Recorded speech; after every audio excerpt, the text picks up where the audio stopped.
प्रसाद जी आपके साथ शुरू करना चाहते हैं। विपक्ष कह रहा है कि विदेश नीति विदेश चली गई है। आजाद भारत में पहली बार हमने एक ऐसे प्रधानमंत्री को देखा जिसने खुलकर एक प्रेसिडेंशियल कैंडिडेट को एंडोर्स किया, अब की बार ट्रंप सरकार की बात कही। और अभी तो रुको, क्लाइमैक्स अभी बाकी की चर्चा आप सब लोगों ने दिखाई, बिजली सी केमिस्ट्री की आप सब लोगों ने बात करी। उन्होंने अपना पर्सनल स्टेक डालकर इस रिलेशनशिप को बिल्ड करने की कोशिश करी। और यही नहीं, सिर्फ ट्रंप जी को ही नहीं, उनकी बेटी तक को हमने बुलाकर यहाँ पर चीफ गेस्ट बनाया। उनको तमाम तरह के रिश्ता सुख दुख का जैसा लगता था। नमस्ते ट्रंप हो गया, हाउडी मोदी हो गया, अब की बार ट्रंप सरकार हो गया। ये बहुत आत्मीय रिश्ता दिख रहा था और इसकी चर्चा सब करते थे, आप लोग भी करते थे और चीख चीख कर करते थे। अगर ट्रंप ने 34 बार बोला कि मैंने सीज फायर कराया है और हमारा स्टेटमेंट उनका नाम ही नहीं लेता है, मैं आपसे पूछती हूँ, राहुल गांधी जी ने 5 मिनट पहले बोला था मोदी जी और उन्होंने कहा था हिम्मत है यहाँ पर आकर ट्रंप का नाम ले, सारा देश आपके साथ खड़ा है। मोदी जी 1 घंटा 42 मिनट बोले, 15 बार नेहरू जी का नाम लिया, लेकिन ट्रंप का नाम और चीन का नाम नहीं ले पाए। क्यों नहीं ले पाए? क्या बात है सर, क्या बात है सर, क्या बात, ये बात है। नमस्कार दोस्तों, स्वागत है आप सभी का मेरे आज के इस नए वीडियो में। दोस्तों, आज की वीडियो में हम देखेंगे कि कैसे कांग्रेस के नेता सुप्रिया श्रीनेत ने बीजेपी के प्रवक्ता शहजाद पूनावाला को रगड़ कर धोया है। जी हाँ दोस्तों, एक तरफ शहजाद पूनावाला ने ये दावा किया है कि ट्रंप के टैरिफ का भारत ने मुंहतोड़ जवाब दिया है और साथ ही साथ सीज फायर पर जो विपक्ष दावा कर रहा था कि सीज फायर ट्रंप ने कराया है, इस पर भी उन्होंने सुप्रिया श्रीनेत को मुंहतोड़ जवाब देने की कोशिश की है, लेकिन ऐसा हो नहीं पाया है। दोस्तों, एक तरफ अंजना ओम कश्यप जो कि विपक्ष को घेर रही है और कह रही है कि जब अभी देश में ऐसी स्थिति है तो देश में दोनों पक्षों को एक होकर देश का साथ देना चाहिए, लेकिन विपक्ष हमेशा मोदी जी की टांग खींचने के पीछे पड़ा रहता है। तो दोस्तों, सुप्रिया श्रीनेत ने कहा है कि आखिर मोदी जी ने क्यों हाउडी मोदी और नमस्ते ट्रंप और एक बार फिर से ट्रंप सरकार के लिए यज्ञ करवाया, हवन करवाया, और आखिर विश्वगुरु कहे जाने वाले मोदी जी की आखिर ऐसी क्या कमजोरी हो गई कि ट्रंप ने उन्हें धोखा दे दिया। तो दोस्तों, इस डिबेट में आपको काफ़ी अधिक मजा आने वाला है और डिबेट पूरा देखिएगा। और अगर आप मेरे चैनल पर नए हैं तो चैनल को सब्सक्राइब करना मत भूलिएगा। तो दोस्तों, चलते हैं डायरेक्ट वीडियो में। सुप्रिया जी, जब एमईए ने अपनी तरफ से साफ स्पष्ट शब्दों में अमेरिका को आईना दिखाया कि तुम क्या क्या खरीदते हो, $2.1 बिलियन का ट्रेड तो रूस से इस साल मई के महीने तक तुमने कर लिया है, यूरोपियन यूनियन के देश क्या क्या खरीदते हैं रूस से, उसके बावजूद क्या प्रधानमंत्री नरेंद्र मोदी को घेरने का एक ही तरीका बचा है कि ट्रंप के हाँ में हाँ मिलाया जाए? ट्रंप कहे कि डेड इकोनॉमी तो हाँ डेड इकोनॉमी, ट्रंप कहे सीज फायर हमारी वजह से हुआ तो हमारी वजह से हुआ। वाह बेटा, लगता है तुम गू खा के ही मानो। अंजना जी, आपको, आपके दर्शकों को और मेरे फेलो पैनलिस्ट को सबसे पहले तो नमस्कार। मैं बहुत ही प्रफुल्लित हूं कि मेरे ऊपर इतनी रिसर्च हुई है। अच्छा है, इंपॉर्टेंट फील होता है, वो अलग बात है। मैं आपसे एक दरख्वास्त करना चाहती हूं, आप इस मुद्दे को ट्रिवियलाइज मत होने दीजिए और आप खुद भी इसको ट्रिवियलाइज मत करिए। ये बहुत बड़ी बात है और मैं बताती हूं क्यों। आजाद भारत में पहली बार हमने एक ऐसे प्रधानमंत्री को देखा जिसने खुलकर एक प्रेसिडेंशियल कैंडिडेट को एंडोर्स किया। ये बड़ी अच्छी बात कही आप। अब की बार ट्रंप सरकार की बात कही, उनकी आत्मीयता की चर्चा आप सब लोगों ने दिखाई, बिजली सी केमिस्ट्री की आप सब लोगों ने बात करी। उन्होंने अपना पर्सनल स्टेक डालकर इस रिलेशनशिप को बिल्ड करने की कोशिश करी। और यही नहीं, सिर्फ ट्रंप जी को ही नहीं, उनकी बेटी तक को हमने बुलाकर यहां पर चीफ गेस्ट बनाया, उनको तमाम तरह के तोहफे दिए। ये रिश्ता सुख दुख का जैसा लगता था। नमस्ते ट्रंप हो गया, हाउडी मोदी हो गया, अब की बार ट्रंप सरकार हो गया। ये बहुत आत्मीय रिश्ता दिख रहा था और बंद करो हाथ जोड़ के मैं। और इसकी चर्चा सब करते थे, आप लोग भी करते थे और चीख चीख कर करते थे, ताली पीट पीट के चर्चा होती थी। तो अगर ऐसा था तो एकदम से रिश्तों में खटास कहां से आ गई, एकदम से इतनी कड़वाहट कहां से आ गई? और क्या इस कड़वाहट को जब आना था, जब रिश्तों में खटास आ रही थी, तो हमें प्रत्युत्तर नहीं देना चाहिए था? अगर ट्रंप ने 34 बार बोला कि मैंने सीज फायर कराया है और हमारा स्टेटमेंट उनका नाम ही नहीं लेता है, मैं आपसे पूछती हूँ, राहुल गांधी जी ने 5 मिनट पहले बोला था मोदी जी के और उन्होंने कहा था हिम्मत है यहाँ पर आकर ट्रंप का नाम ले, सारा देश आपके साथ खड़ा है। मोदी जी 1 घंटा 42 मिनट बोले, 15 बार नेहरू जी का नाम लिया, लेकिन ट्रंप का नाम और चीन का नाम नहीं ले पाए। क्यों नहीं ले पाए?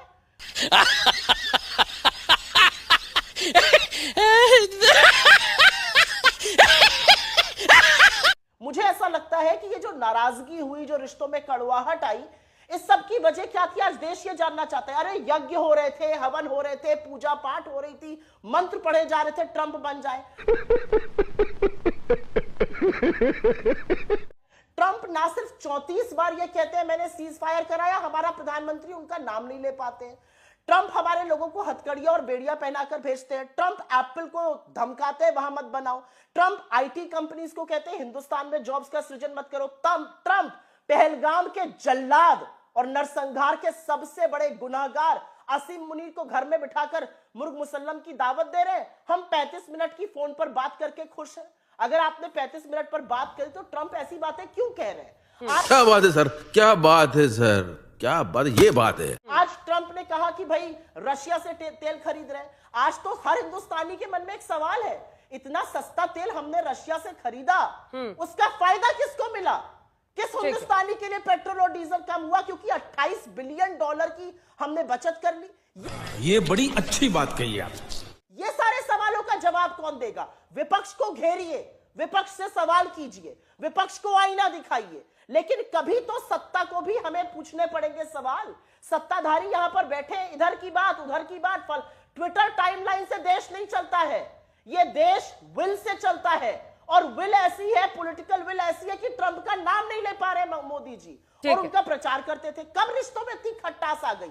आप तो हम प्याला हम निवाला बने थे। और अंतिम बात कहना चाहती हूं, ये मीगा मागा प्लस मेगा टैरिफ बन गया है, ये असलियत है। अब वो 250% के टैरिफ लगाने की धमकी दे रहे हैं हमारे फार्मास्यूटिकल पर, जो सबसे one of the biggest component है हमारे एक्सपोर्ट्स का। किस तरह की बातें हो रही है यहाँ पर? हाँ भाई, कैसी लगी आगे स्वाद? सिर्फ इधर उधर की औनी पौनी बातें होंगी, तथ्यों पर कोई जिक्र नहीं होगा। ठीक है, डॉक्टर दीप्ति तनेजा, आपके पास मैं आ रही हूं। भारत के लिए इसमें क्या है जब विपक्ष के नेता आज ट्रंप के मुद्दे पर घेर रहे हैं, और ये दूसरी तरफ टैरिफ की भी मार अब झेलनी है? 25% तो लगा ही दिया, रोज वो कह रहे हैं हम और बढ़ा सकते हैं इसको, क्या दिख रहा है आपको? मैं कहूंगी कि ये भारत के लिए सबसे ज्यादा दुर्भाग्यपूर्ण, इससे ज्यादा कुछ नहीं हो सकता है कि अगर आज भी हम पक्ष विपक्ष खेल रहे हैं, सुप्रिया जी, अगर आज भी आपको ये नहीं समझ आ रहा है कि ये नव उपनिवेशवाद का समय आने वाला है हमारे ऊपर, भारत को एक अपनी कॉलोनी समझ के अमेरिका जो चाह रहा है हम पे कर रहा है, और हम अपने इतिहास में ये किया वो किया, दोस्ती करी। भारत का शुरू से एक मोटो रहा है, हम वासुदेव कुटुंबकम कहते हैं, हम पहला कदम बढ़ाते हैं। अगर हमने दोस्ती का कदम बढ़ाया और सामने वाले को वो दोस्ती का कदम समझ में नहीं आ रहा है, तो क्या आज भी हम पक्ष विपक्ष यही खेलेंगे? जैसा कि अभी हमें अंजना मैडम ने कहा कि क्या हम अभी यही कहेंगे कि हमें अपनी इकोनॉमी को dead economy, 4th largest economy है ये वर्ल्ड की, इसको हम डेड इकोनॉमी मानते हैं? जो वो कहेंगे हम उनकी हाँ में हाँ मिलाएंगे। आप कह रहे हैं मोदी जी ने जवाब नहीं दिया, क्या आपको एमईए की स्टेटमेंट नहीं दिखती है? क्या एमईए मोदी जी से अलग है? हर बात पे क्या प्रधानमंत्री उतर के खुद जवाब देंगे? तो विपक्ष को समझ में आएगा कि हमारी सरकार कोई जवाब दे रही है। ये आप लोगों का अभी जो सोचना है, इसको बिल्कुल भी आज के समय में हमारे लिए अगर नहीं आप लोग समझ पाएंगे कि ये नव उपनिवेशवाद होने वाला है, तो बहुत ही दुर्भाग्यपूर्ण होगा। बोलने दे, तकलीफ हुआ है बेचारे को, बोल। भारत के लिए, पूरे विश्व के लिए, और ये अमेरिका का जो दोगलापन है, ये हम ही नहीं देख रहे हैं, पूरा विश्व देख रहा है। आज जो ट्वीट हुई, आप कह रहे हैं ट्वीटों पे दुनिया नहीं चलती है। मैडम, आपका ये कहना, मैं एक अर्थशास्त्री हूं, आप ये कहते हैं कि पेट्रोल अगर हमने खरीदा तो इसका ग्राहकों को कोई फायदा नहीं हुआ। ये क्या मायोपिक विजन है मैडम, कि क्या पेट्रोल केवल एक आपकी गाड़ी चलती है तो उसके लिए यूज होता है? It is the most important raw material, intermediate good for anything that you are producing. आप अगर अपना आज स्वदेशीकरण, अपना मेक इन इंडिया चलाना चाहते हो, तो आपको हर चीज में पेट्रोलियम चाहिए मैडम। इस चीज को हम क्यों आज निगेट कर रहे हैं? मैं ट्रंप के लिए तो केवल यही कहना चाहूंगी कि ये मुगलों का भारत नहीं है जिसने यहाँ पे कॉलोनियलिज्म होने दिया, ये मोदी जी का भारत है। हम एक संप्रभु भारत, एक संप्रभु देश था, है, और मोदी जी के दौरान में भी ये संप्रभु देश ही रहेगा। इसको कोई विपक्ष इसको निगेट नहीं कर सकता है। वाह बेटा, लगता है तुम गू खा के ही मानो। पिक्चर चालू करो बे। अंजना जी, कोई मूर्ख ही होगा जिसको दिखेगा कि हम उसकी तरफ से बैटिंग कर रहे हैं। और मैं एक चीज थोड़ी मुझे लगता है फेयरली और कैंडिडली कह देती हूँ, मुझे लगा था कि ये प्रोफेसर साहिबा है और मैं इनसे उलझना नहीं चाह रही थी, लेकिन क्योंकि इन्होंने काफी पॉलिटिकल स्टेटमेंट्स दिए और मेरा नाम लेकर दिए, तो मैं इनको पॉलिटिकल जवाब ही दूंगी। मैं यूजुअली प्रोफेसर्स और रक्षा विशेषज्ञों से तू मैं नहीं पढ़ती हूं, हमारी बहस बीजेपी से होती है, लेकिन उन्होंने विशुद्ध पॉलिटिकल स्टेटमेंट्स दिए, तो अब इनको सुनना पड़ेगा। यहां पर इन्होंने कहा हमारा मायोपिक विजन है। इस देश में इस समय 100 करोड़ लोग ऐसे हैं जो रोज की जरूरत की चीजें नहीं खरीद पा रहे हैं, और आपको पता है कि पेट्रोल और डीजल का महंगा होना, क्योंकि वो सबसे बड़ा ट्रांसपोर्टेशन फ्यूल है डीजल, उसका सीधा प्रभाव चीजों के दाम पर पड़ता है। 100 करोड़ लोग जरूरत की चीजें नहीं खरीद पा रहे। ये मेरी रिपोर्ट नहीं है, ये एसबीआई की इकोनॉमिक रिपोर्ट है। उसका क्या जवाब दीजिएगा?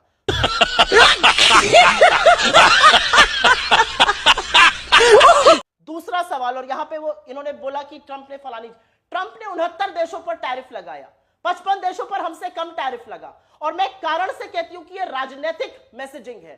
ट्रंप, अमेरिका का टोटल ट्रेड डेफिसिट करीब $1200 बिलियन है, हमारे साथ करीब 40-45 बिलियन डॉलर है, जो एक्चुअली उनके टोटल ट्रेड डेफिसिट का 3 से 3.5% के बीच में है। उनको जरूरत नहीं थी इतना लगाने की। यह एक राजनीतिक मैसेज है और इसका जवाब राजनीतिक ही होना पड़ेगा। तो यहां पर मुझे कोई बैठकर उपदेश ना दे कि हम वासुदेव कुटुंबकम, आपसे ज्यादा मैं वो बात समझती हूं। यहां पर 4th लार्जेस्ट इकोनॉमी का जिक्र हुआ। उस 4th लार्जेस्ट इकोनॉमी में अगर टॉप 10 लोगों को निकाल दीजिए तो हमारा पर कैपिटा $1000 से $1200 प्रति व्यक्ति है, अमेरिका का $85,000 प्रति व्यक्ति है। तो उस डिबेट में मत पड़िए। और अंत में मैं एक बात कहना चाहती हूं, एमईए की स्टेटमेंट की बड़ी चर्चा हो रही है। मैंने भी एमईए का स्टेटमेंट पढ़ा और मुझे ऐसा लगता है कि इस देश को बहुत पहले बोल देनी चाहिए थी बहुत सारी बातें। जब पहली दिन उन्होंने कहा मैं श्रेय लेता हूं सीज़फायर का, नहीं आप नहीं ले सकते हैं, नाम लेके बोलना चाहिए था। जब उन्होंने असीम मुनीर को बुलाया, हमें कहना चाहिए था गलत कर रहे हैं आप नरसंहार करने वाले को कैसे बुला रहे हैं। जब भाई कैसी लगी आगे स्वाद। जब उन्होंने एप्पल को धमकी दी, हमें बोलना चाहिए था ये गलत है। कहां गए वो बॉयकॉट करने वाले लोग? यहां पर एमईए की स्टेटमेंट का जिक्र मैं 1-2 शब्दों में कर देती हूं। 87 वर्ड उस एमईए के स्टेटमेंट में यूरोपियन यूनियन पे है और 28 वर्ड अमेरिका पर है। ये आपको कंपैरिजन उस पूरे स्टेटमेंट में दिख रहा है। उस स्टेटमेंट में स्वीकृति है, पहली लाइन में, पहले पैराग्राफ में है, अमेरिका ने हमें एनकरेज किया। तो क्या हमने अमेरिका के कहने से रूस से इंपोर्ट शुरू किया था और अब अमेरिका के कहने से कम कर रहे हैं? मैं यहां पर एक चीज पूछना चाहती हूं। प्राइवेट ऑयल रिफाइनर्स ने सस्ता क्रूड रूस से खरीदा, यूरोपियन मार्केट्स में बेचा। टैरिफ का झेल हमारी कंपनी उठाएं, टैरिफ झेले हमारे एक्सपोर्टर्स, उसका कुप्रभाव हमारे जॉब्स पे होगा। 1 मिनट, हमारी जॉब्स पे जल्दी होगा। और यहाँ पर उधर-उधर की बातें करी जाएंगी। विषय पर अगर स्टिक करें तो विषय अच्छा रहेगा।